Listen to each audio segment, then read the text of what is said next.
matin, bienvenue à la matinale. On est ensemble avec Stéphane Kéry. Quelle joie de vous retrouver pour un moment béni, un moment de louange, de partage ensemble. Alors qu'on est très loin les uns des autres, mais on est connectés dans sa présence, c'est merveilleux. Et merci de votre fidélité. Et n'hésitez pas à me dire d'où vous êtes, le pays, la ville. Envoyez-moi aussi vos sujets de prière sur les infos qui apparaissent maintenant au bas de l'écran. On démarre cette matinale avec ce chant que vous connaissez bien. Tu es ma force. Tu es ma force. Incomparable, incomparable, tu viens à moi, tu es l'espoir, incomparable, incomparable, tu viens à moi. Dans l'abondance de ta grâce, par la puissance de ton nom, tu me relèves, tu me relèves.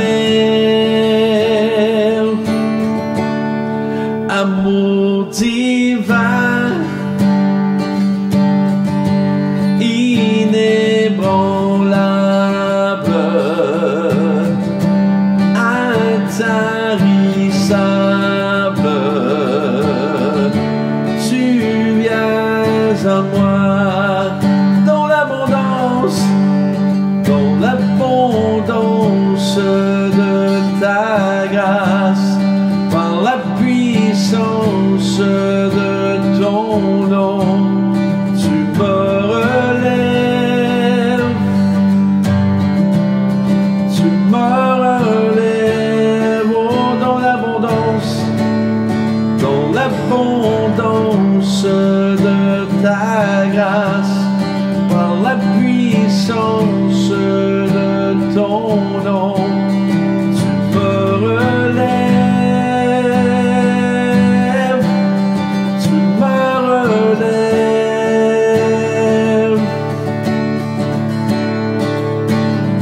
Ta bonté, Seigneur, s'élève jusqu'aux cieux. Ta fidélité atteint les nuées.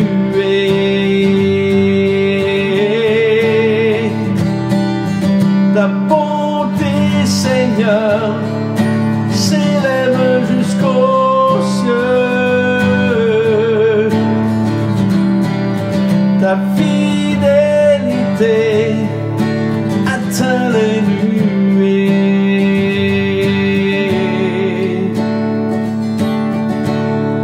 Tu es ma force, incomparable, incomparable, tu viens à moi.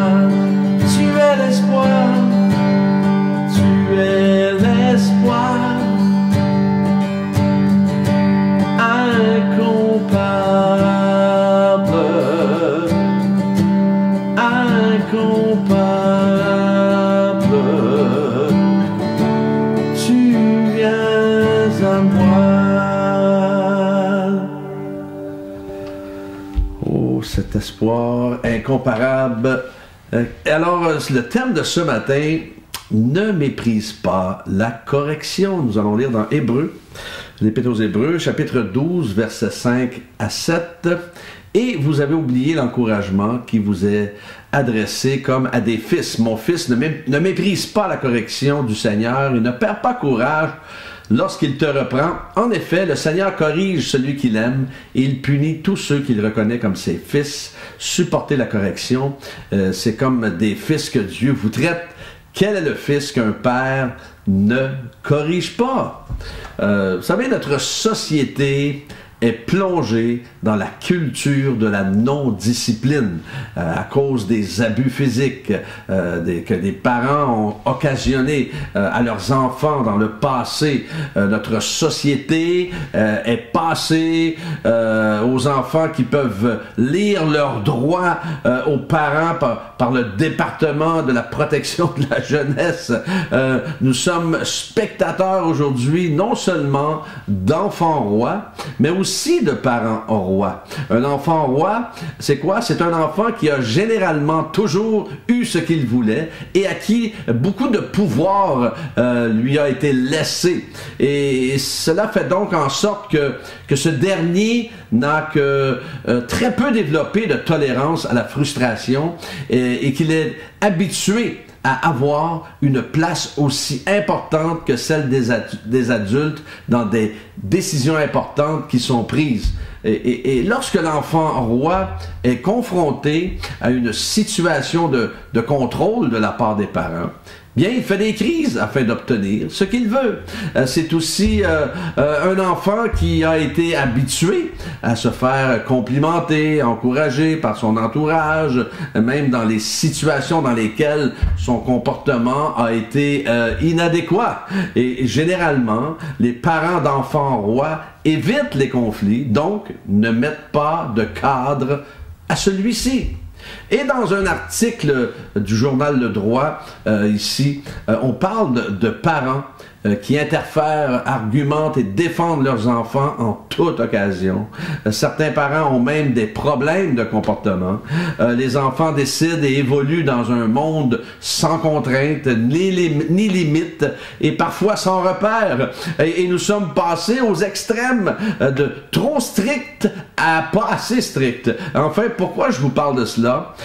Simplement pour nous rappeler que Dieu avait pensé à tout afin que nous évitions ce genre d'attitude et on restera toujours avec le choix de suivre ses préceptes pour nous les éviter ou ne pas les suivre. Alors oui, Dieu a mis des balises, à ne pas traverser dans sa parole que nous avons le choix de suivre ou ne pas suivre. Et quelqu'un disait, si vous voulez atteindre la pleine maturité dans la vie, bien respectez la discipline de Dieu, ne la rejetez pas. Lorsque le texte parle de supporter la correction, on parle de supporter la souffrance dans un but de discipline. Dans le grec original, dans laquelle ce texte a été écrit, discipline signifie littéralement éducation des enfants. Il comprend tout ce que les parents doivent faire pour éviter leurs enfants, équiper leurs enfants, tout ce que les parents doivent faire pour équiper les enfants dans leur vie. Alors, elle comprend l'instruction, elle comprend la correction, elle comprend l'enseignement. Alors, comprenons que la discipline n'est pas un signe que Dieu nous déteste, mais plutôt un signe qu'il nous aime beaucoup. Moi, j'ai eu des enfants, et évidemment, j'ai pas battu mes enfants, mais quand il s'agissait de les reprendre, il fallait les reprendre, et aujourd'hui, il nous remercie pour cela. Il nous aime, et Dieu nous aime tellement qu'il ne veut pas que nous nous enlisions davantage, et envers nos enfants, c'est la même chose pour nous. On ne veut pas qu'ils s'enlisent davantage. Vous savez, c'est au travers des épreuves que nous grandissons spirituellement, et bien sûr que naturellement, nous recherchons une vie confortable, sans jamais de conflit, sans jamais de confrontation, sans jamais de douleur. Mais le problème avec ce genre d'attitude ou ce genre de pensée-là, vous savez quoi? Ça devient un empêchement à notre maturité spirituelle. Vous allez remarquer des chrétiens qui chialent tout le temps, c'est des chrétiens qui sont immatures, tout simplement. C'est des gens, c'est de l'immaturité. Dieu désire que nous grandissions et il est concerné pour nous. Alors ne remettons pas sa discipline de côté. Et j'aime ce que le pasteur Philip Green mentionne. Et il disait, nos pères terrestres n'ont pas toujours bien fait les choses. C'est vrai, leur discipline nous a parfois rendus amers. Cependant, notre Père Céleste fait toujours bien les choses. Sa discipline nous rend toujours meilleurs. Il nous discipline pour notre bien, afin de nous rendre saints comme lui-même. Alors, souvenez, vous avez sûrement déjà vu et entendu parler de l'entraînement militaire, combien c'est difficile, combien c'est dur, et les entraîneurs militaires sont durs et sévères. Pourquoi? Parce que le soldat, lorsqu'il va arriver sur un vrai champ de bataille, ça va être plus facile.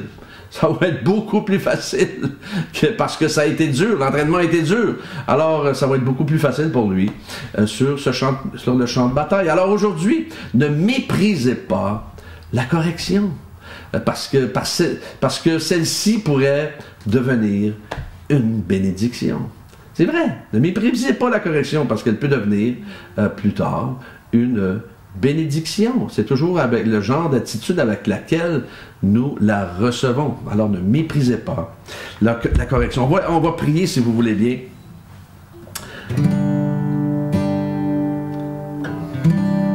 Seigneur, merci pour Léo. Honore son cœur et sa foi, Seigneur. Merci de lui donner, Seigneur, les notes qu'il a besoin. Bien sûr, il va travailler, il va étudier, mais donne-lui des notes, qu'il reçoive des notes au-delà de ses attentes, Seigneur. Donne-lui de retenir tout ce qu'il faut. Merci pour ta fidélité envers Léo. Merci pour Jacques qui a un cancer de la vessie. Merci de le guérir, de le restaurer complètement et entièrement. Merci pour Rinaldo, dont sa santé, un papy dont la santé est vacillante. Merci de le restaurer, de le relever, de le fortifier, de le guérir complètement. Seigneur, merci pour... Seigneur, Erika, pour l'intervention chirurgicale. Merci, Seigneur, de la toucher, de la bénir, de la restaurer, de la relever rapidement sur ses pieds dans le nom de Jésus. Merci pour Lucas, qui a un manque de confiance en lui et qui est parfois un peu perdu. Alors, merci de lui donner, Seigneur, d'être audacieux, de lui donner du courage, qu'il puisse être ferme dans sa foi et courageux. Merci. Bénis Lucas. Merci pour Cécile. Seigneur, merci de continuer ton œuvre en elle. Merci pour Peter qui a été incarcéré. Merci de te révéler à lui surnaturellement par la puissance de ton Saint-Esprit. Merci pour Yvette qui est toujours anxieuse et stressée. Merci de l'envelopper de tes bras d'amour maintenant. Merci pour Océane qui en ce moment est un peu perdue, Seigneur. Merci de la toucher maintenant de la tête aux pieds. Merci pour Dominique, Seigneur, afin d'enlever toute dépression. Merci de la toucher maintenant dans le nom de Jésus. Merci pour Patricia qui a hernie discale et arthrose. Guéris-la, restaure-la maintenant par la puissance de ton Saint-Esprit. Déploie ta puissance de guérison maintenant. Merci pour Evelyne, que tu enlèves ces mal de dents, c'est très souffrant.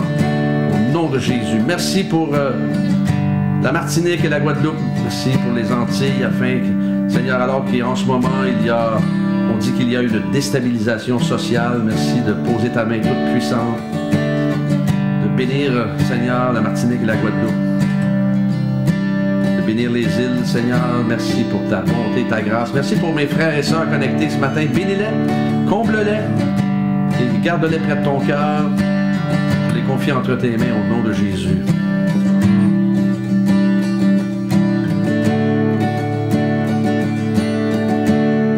Tu es ma force